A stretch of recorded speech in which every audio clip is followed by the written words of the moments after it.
Okay, so you may be wondering why this is the best video game series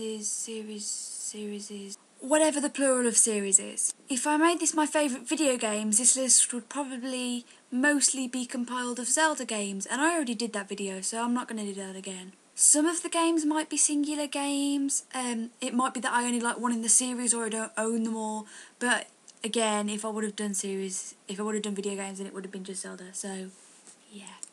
Oh, and one more thing. This is my opinion, so yours will probably be different. So don't tell me that my list is wrong, because obviously it's my opinion and yours will be different. And I want to tell me what your opinion is. If you say I'm wrong, I'd like to know. With that in mind, let's go. Number 10 is everyone's favourite plumber, Mario. Okay, so I don't actually own that many Mario games, but it's a really fun game to play, especially if you're depressed. And really, Mario can appeal to anyone, gamer or not. I think Mario could have been a bit higher, but the enemies are a bit weak. Most of them you just step on their head and boom, they're dead. But overall, Mario's a very good game and it's really fun to play. Number 9 is Little Big Planet. But just the first one, because I haven't got round to buying the second one yet. And yes, I know it came out last year, but for some reason I've never felt the need to get it. So yeah, Little Big Planet. What can I say about Little Big Planet? Well, if a potato sack and some cardboard had a baby, Little Big Planet would be that baby. Now that doesn't sound very exciting, but splatter some paint all over it and stick stickers everywhere, and that sounds more exciting, doesn't it? Number 8 is Super Smash Bros. I think Super Smash Bros. Is just amazing. It's just one big Nintendo party of death. I think whoever came up with the idea of putting everyone's favourite Nintendo characters in one game was just genius. I have a friend who isn't really into video games that much and she loves to play Brawl. It gives you a chance to play as characters you might not usually be able to play as, like Zelda or Peach. Also, it introduced me to a lot of new series. For example, I'd never really played Metroid before I got Smash Brothers, and it encouraged me to get into it. Number 7 is the WarioWare series. WarioWare. It's pretty crazy. I'd like to say I have fairly fast reaction times, but all that goes out the window when I play WarioWare. None of the minigames make any sense, but I like that. I especially like making my own minigames on DIY. I don't really know what else to say about WarioWare apart from the fact that it's fun to play and it's completely bonkers, but I like that. Number 6 is Animal Crossing. More specifically, Wild World. I've only really been introduced to Animal Crossing quite recently, but as you can see here, I play it a lot.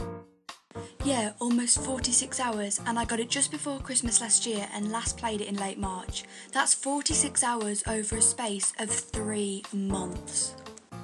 Oh yeah, you may be thinking, if you last played it in March, how come it's number 6? Or you might not be, but well, I stopped playing it for a week and then I went to play it again and I couldn't find it anywhere. So yeah. Because of this, I'm so excited for Animal Crossing 3DS, annoying that the UK release date has been put forward to the first half of 2013 though.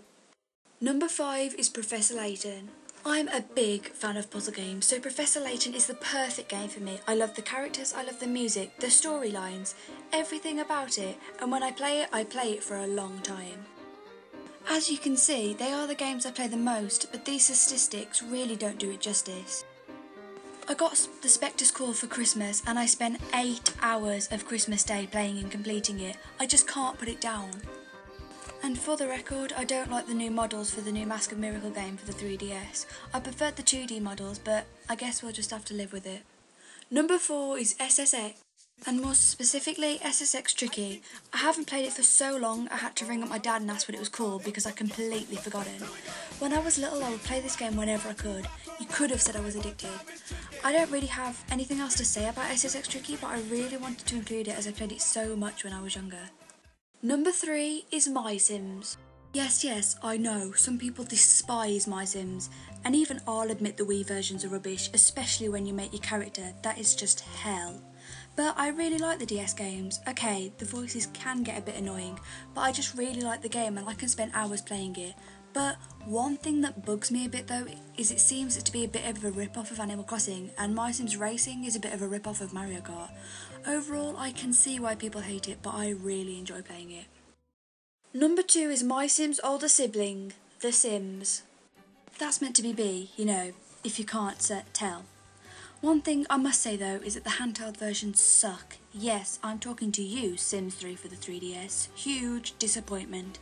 When The Sims came out, I was way too young to play it, but by the time Sims 2 came out, I could get into it. I've spent more hours than I'm willing to admit playing The Sims. I've spent whole days on Sims. I just love it because I can make the life that I always wanted. I can make happy families, I can make men have alien babies. Yes, although Sims is meant to be about real life, I love the fact that they add those little crazy things that make it interesting. That means I'm ridiculously excited for Sims 3 Supernatural. I'm sure you all saw this coming, but here it is. My #1 video game series is The Legend of Zelda. I love the music, the characters, the environments, even the enemies, just everything about it. I thoroughly enjoyed playing it, and although it is in no way realistic, I can really engage and lose myself in the story. I think as well as being an extremely awesome game, it can teach you lessons as well, like not to let your own demons defeat you, and most importantly, never steal from an old guy because he will kill you for it. Very important lessons, I think. Even the bad games in the series are still really good. They're not easy, but they're not too hard, and although the games give you hints, they're never too obvious in other games. I just hate it when games just give you it on a plate, because it ruins the fun of actually playing the game and finding things out for yourself.